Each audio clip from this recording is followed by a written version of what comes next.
안녕하세요. 이웃집 작가님 이종훈입니다. 여러분, 카메라를 들고 열심히 사진을 찍었는데 막상 결과물을 확인해보면 뭔가 아쉬웠던 적 많으시죠? 분명히 잘 찍었다고 생각했는데 사진을 확대해보기만 하면 뭔가 좀 흐릿하고 선명하지 않다?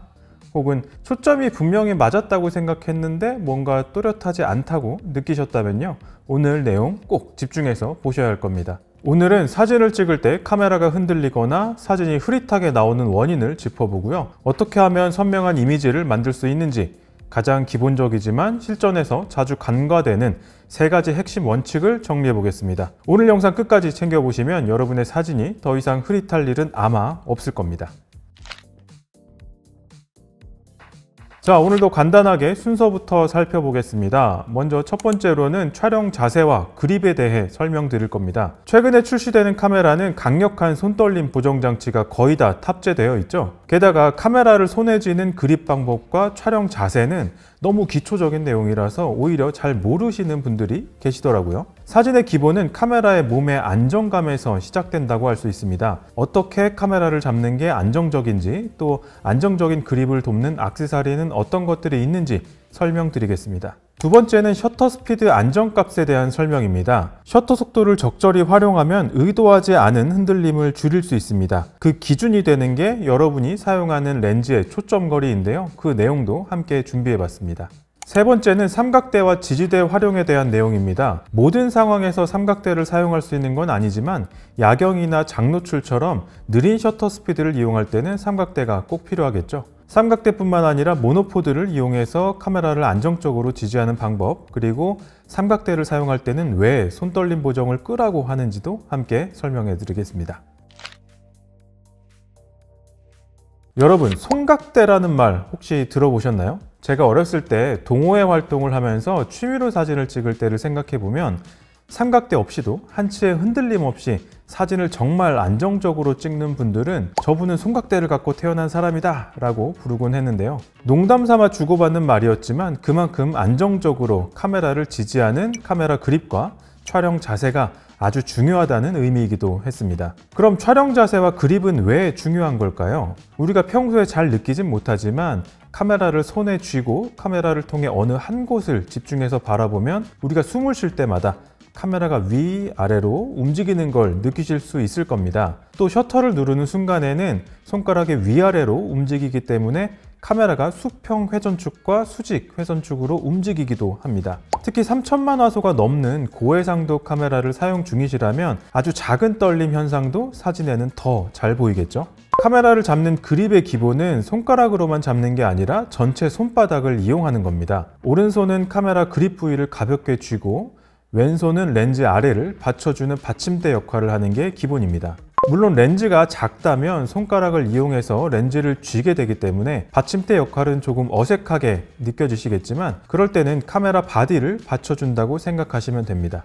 이 상태에서 팔꿈치를 몸에 붙이고 촬영하는 것만으로도 촬영 자세는 꽤나 안정적이게 됩니다. 여기에 조금 더 자세하게 살펴보면요, 뷰파인더를 보면서 촬영할 때는 눈과 양 팔꿈치가 카메라를 안정적으로 지지하기 때문에 훨씬 더 안정적인 자세가 되고요. LCD를 보면서 촬영할 때는 카메라가 몸에서 멀어질수록 카메라가 위아래로 움직이기 쉽겠죠. 그래서 가급적 몸에 가깝게 붙여서 촬영하시면 분명 도움이 되실 겁니다. 재밌는 건요, 우리의 손 크기와 형태적인 특징이 정말 다 다르고 회사마다 그 카메라 라인업에 따라 카메라 그립의 형태와 그 크기가 정말로 다 다르기 때문에 우리 손에 완벽하게 딱 맞는 카메라를 찾는 건 쉽지 않다는 겁니다. 바로 그런 이유 때문에 자연스럽게 핸드그립이나 넥스트랩 같은 보조 장치를 찾게 됩니다. 여기에 제가 사용 중인 몇 가지 액세서리를 이렇게 준비해 봤는데요, 광고는 아니니까 참고만 하십시오. 먼저 핸드그립을 보여드리겠습니다.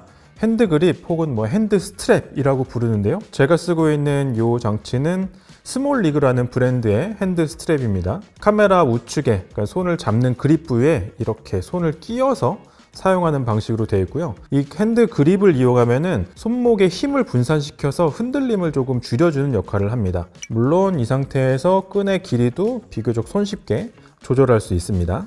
두 번째는 카메라를 구입할 때 포함되어 있는 기본 넥스트랩입니다. 넥스트랩은 이런 식으로 생겼죠. 여러분들이 아마 많이 익숙하실 텐데, 특징이 있다면요, 기본 넥스트랩은 비교적 좀 얇은 편입니다. 근데 저는 이 넥스트랩을 목에 걸 때뿐만 아니라 사진 촬영할 때도 정말 많이 이용하는데요. 이런 식으로 손목에 2바퀴 내지 3바퀴 정도 감아서 마지막에 이 끈과 함께 카메라를 쥐는 겁니다. 이렇게 쥐면 마찬가지로 좀 전에 핸드 스트랩을 이용했을 때처럼 카메라를 쥔 손에 어느 정도 무게가 분산되기 때문에 비교적 손떨림을 막은 상태에서 촬영할 수 있고요. 여기 남는 끈은 카메라 밑으로 이렇게 감아서 손목에 팽팽하게 카메라가 위치할 수 있도록 이렇게 잡으시면은 안정적으로 촬영을 하는데 도움이 되실 겁니다. 마지막으로 두꺼운 넥스트랩도 준비해 봤습니다. 이 넥스트랩은 비교적 좀 두꺼운 픽 디자인의 제품인데요. 이 스트랩 자체가 카메라 번들로 포함되어 있는 스트랩처럼, 얇은 스트랩처럼 손목에 감기는 조금 어렵긴 합니다. 그런데 촬영이 좀 길어질 때 있잖아요. 카메라를 계속 손에 쥐고 다니기 조금 힘든 그런 정도의 긴 촬영에서는 이 두툼한 넥스트랩을 이용해서 평소에 카메라를 어깨에 메고 다니면은 실제 촬영을 하는 그 순간에는 손목에 아무래도 좀 체력이 남아 있겠죠. 그래서 비교적 쉽게 촬영을 진행할 수 있습니다. 자, 이제 촬영 자세는 다 잡았고 그 다음에 중요한 건 카메라의 셔터 스피드 설정입니다. 제가 여러 번 설명드렸죠. 셔터 스피드는 말 그대로 셔터가 열려있는 시간입니다. 이 시간이 길어질수록 카메라가 조금만 움직여도 사진이 쉽게 흔들리게 되는 거죠. 특히 어두운 환경이나 망원 렌즈를 주로 사용하시는 분들은 더욱더 주목하셔야 합니다. 셔터 스피드 안정값의 기본 공식은 초점거리분의 1보다 빠르게 설정하는 겁니다. 실전에서는 초점거리의 2를 곱한 만큼 셔터 스피드를 설정하라고 이야기하는데요. 예를 한번 들어보죠. 여러분이 50mm 렌즈로 사진을 찍는다면 100분의 1초를 확보하면 사진이 흔들릴 일은 크게 없을 거라는 이야기입니다. 동시에 최소한 50분의 1초 이상은 확보해야 한다는 뜻입니다. 같은 예로 여러분들이 만약에 200mm의 망원 렌즈를 사용하고 있다면 어떻게 하면 될까요? 네, 최소한 200분의 1초, 안전하게는 400분의 1초의 셔터 스피드를 확보하는 게 안전하겠죠?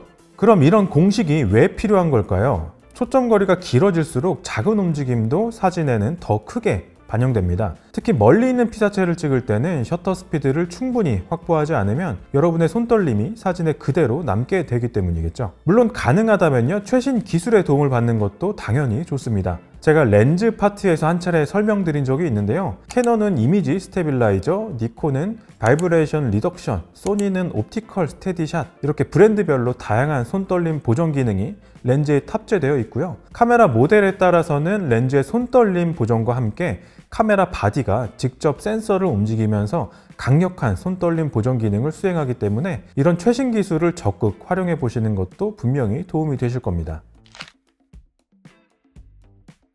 아무리 자세를 잘 잡고 셔터 스피드를 빠르게 해도 분명한 한계는 있습니다. 특히 야경이나 장노출, 풍경사진처럼 셔터 스피드를 길게 써야 할 때는 삼각대가 필수겠죠. 사람의 손은 아무리 노력해도 미세하게 떨릴 수밖에 없지만 삼각대는 카메라 흔들림을 완전히 차단할 수 있기 때문에 다양한 상황에서 권장됩니다. 특히 완벽한 선명도를 필요로 하는 제품 사진이나 풍경 사진에서는 삼각대가 필수라고 할 수 있습니다. 그럼 어떤 삼각대를 선택해야 할까요? 삼각대에는 정말 다양한 브랜드가 있습니다. 어쩌면 카메라 브랜드보다 더 많은 것 같기도 해요. 브랜드가 다양한 만큼 살펴봐야 할 내용도 사실 좀 많아서요. 삼각대에 대해서는 저희가 나중에 따로 상세한 가이드를 만들어 볼 계획이고요. 오늘은 간략하게 삼각대를 선택할 때 고려해야 할 요소를 구매 예산과 연결해서 맛보기 정도로만 설명해 드리겠습니다. 가장 먼저 온라인에서 카메라를 구입하실 때 삼각대 패키지라고 해서 몇만 원만 추가하면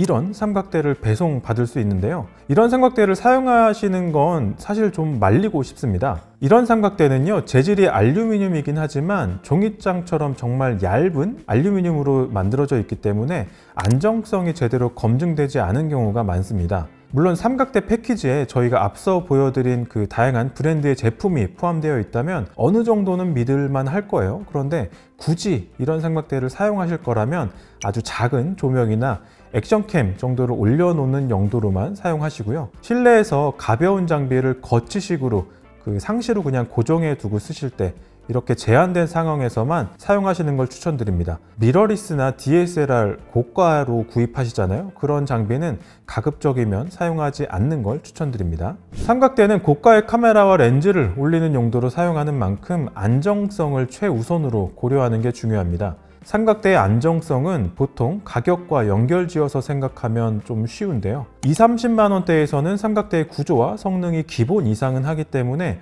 기본적인 지지 하중과 안정성이 확보된다고 보시면 됩니다. 이 말은 삼각대의 최저 예산도 이 정도에서부터 시작해야 한다는 의미이기도 합니다. 여러분이 조금 더 예산을 쓰실 수 있다면요, 삼각대의 재질을 고려해 보셔도 좋습니다. 삼각대의 일반적인 재질은 알루미늄입니다. 알루미늄 삼각대는 비교적 저렴하고 편하게 사용할 수 있지만 상대적으로 무겁다는 특징이 있습니다. 이에 비해서 카본 재질의 삼각대는요, 가볍고 진동 흡수력이 좋다는 특징이 있습니다. 물론 가격은 상대적으로 높다고 할 수 있고요. 동일한 브랜드에서도 높이와 구조가 비슷한 삼각대인데도 알루미늄인지 혹은 카본인지에 따라서 가격 차이가 정말 많이 나는데요. 예산을 40에서 50만 원 정도로 설정하고 계시다면 일부 브랜드에서는 카본 삼각대를 구매하실 수도 있을 겁니다. 저희는 다양한 촬영에 대응하기 위해서 최대 높이가 2m에 가까운 대형 삼각대를 쓰기도 하는데요. 저희 시청자 여러분들 중에 망원 렌즈를 주로 사용하시고 사람 키보다 높은 삼각대를 필요로 하신 분이 계시다면요, 예산은 70에서 80만 원 정도 그 이상으로 설정하셔야 할 겁니다. 브랜드에 따라서는 100에서 200만 원 사이의 예산이 필요한 경우도 있습니다. 삼각대의 카메라를 결착하고 다양한 각도로 조정하는 부분을 헤드라고 부릅니다. 3웨이 헤드는 3개의 독립된 조절 핸들로 조작하는 방식으로 정밀한 프레이밍에 유리합니다. 직관적이고 세밀한 조정이 가능하기 때문에 정물이나 건축, 풍경 사진에서 주로 사용됩니다. 단점이라면 개별 조정이 필요하기 때문에 촬영 속도가 다소 느려지고 핸들이 돌출되어 있는 구조라서 부피를 많이 차지한다는 점이 있겠네요. 볼헤드는 하나의 잠금 노브로 카메라 방향을 조절하는 구조입니다. 한 손으로 빠르게 움직이고 고정이 가능하기 때문에 구도 변경도 자유롭고 직관적이라는 특징이 있습니다. 아주 빠른 조작이 가능해서 인물이나 스트리트, 다큐멘터리 등 촬영자의 실시간 대응이 필요한 촬영에 유용하지만 세밀한 조정은 어렵다는 단점이 있겠네요. 무거운 카메라를 사용할 때는 잠금 노브를 잠근 후에도 앵글이 미끄러지는 현상이 발생할 수 있기 때문에 주의하셔야 합니다. 기어식 헤드는 3웨이 헤드와 유사한 구조이지만 기어 메커니즘으로 작동하는 구조입니다. 정밀한 각도 조절이 필요한 촬영에 특화되어서요, 풍경이나 건축, 제품 촬영 등에 최적화되어 있습니다. 저희가 사용하는 기어식 헤드는 비교적 작고 가벼운 제품이지만 전통적인 기어식 헤드는 무겁고 비싸다는 특징이 있습니다. 사진에 입문하실 때 여러분의 촬영 스타일이나 용도를 충분히 고민하지 않고 고가의 삼각대를 덜컥 구입하셨던 분들은 삼각대의 활용도가 생각보다 떨어진다고 말씀하시곤 합니다. 정적인 촬영보다 자유로운 화면 구도와 촬영 스타일을 갖고 있는 분들이라면 삼각대보다는 모노포드가 적절할 수도 있습니다. 모노포드는 이름처럼요, 한 개의 다리로 구성되어 있고요, 삼각대보다 빠르게 세팅할 수 있기 때문에 스포츠 촬영이나 동물 촬영을 주로 하시는 분들께는 아주 유용합니다. 스포츠 경기 중계에서 경기장 주변에 있는 사진 기자들이 망원 렌즈에 막대기 같은 걸 받쳐놓고 촬영하는 거 보신 적 있으시죠? 이런 게 모노포드입니다. 물론 패션이나 그 외의 현장처럼 여러분들이 빠르게 대응해야 하는 촬영 현장에서도 아주 유용할 겁니다.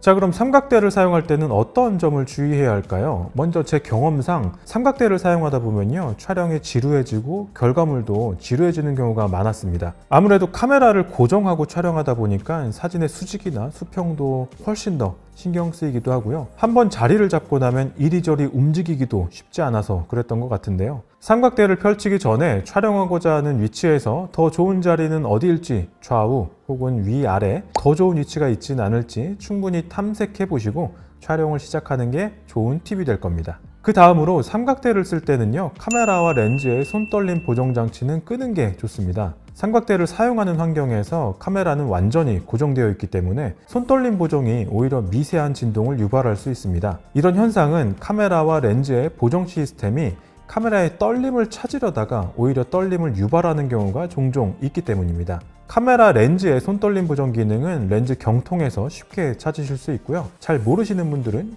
여기가 되죠? 렌즈 파트에서 저희가 설명한 내용이 있으니까 한번 보고 넘어오셔도 좋을 것 같네요. 바디 손떨림 보정 기능은 카메라 기종마다 다르지만 대부분 카메라 메뉴에서 쉽게 찾으실 수 있습니다. 자, 오늘 내용 어떠셨나요? 흔들리지 않는 사진을 만드는 건 단순히 장비가 좋냐 혹은 그렇지 않냐의 문제는 아닌 것 같습니다. 그보다는 사진가로서의 습관이 잘 잡혀 있느냐 그렇지 않느냐의 문제에 조금 더 가깝다고 생각이 듭니다. 그런 의미에서 오늘 여러분과 이야기한 촬영 자세, 셔터 속도, 삼각대 활용법은 그 기술이라기보다는 기초 체력에 가깝지 않을까 생각합니다. 촬영 자세와 그립으로 기본을 다지시고요. 셔터 스피드 안정값으로 흔들림을 예방하십시오. 그리고 삼각대를 활용해서 완벽한 선명도까지 만들 수 있다. 이 정도로 오늘 내용 요약해 볼 수 있겠습니다. 이렇게 오늘 배운 팁들을 하나씩 실천하시다 보면요. 여러분의 사진이 한층 더 또렷하고 멋지게 변하는 거 경험하실 수 있을 겁니다. 질문이나 궁금한 점은 댓글로 남겨주시고요. 사진 생활과 관련해서 고민이 있으시다면 혼자 끙끙 앓지 마시고 아래 이메일로 보내주십시오. 이웃집 작가님은 앞으로도 카메라 활용과 노하우, 사진을 취미로 즐기거나 조금 더 심도 있게 공부하는 데 필요한 다양한 이야기들을 준비하고 있습니다. 이번 영상이 도움이 되셨다면 좋아요 버튼 꾹 눌러주시고요. 더 많은 사진과 영상 팁을 받아보고 싶으시다면 구독과 알림 설정도 잊지 마시길 바랍니다. 여러분의 응원이 저희에게 정말 큰 힘이 됩니다. 이번 한 주도 즐거운 생활 하시고요. 다음 영상에서 또 뵙겠습니다. 감사합니다.